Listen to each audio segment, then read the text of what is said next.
Hello guys, welcome back to my channel, and today we're gonna prepare tender coconut pudding, which I got inspired from a street food shop in Raipeta, Chennai. Just two things are required for this recipe: fresh tender coconut water along with coconut meat and agar.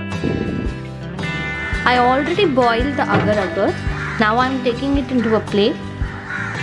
Add the tender coconut water.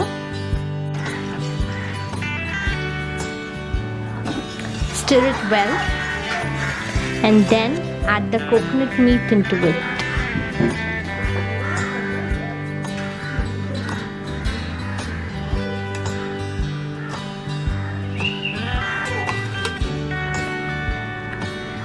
Just allow it to settle down for 1 hour into a refrigerator. Ta-da! Our pudding is ready. Thank you so much for watching this video. Please do subscribe to SuperFresh and don't forget to click the bell icon.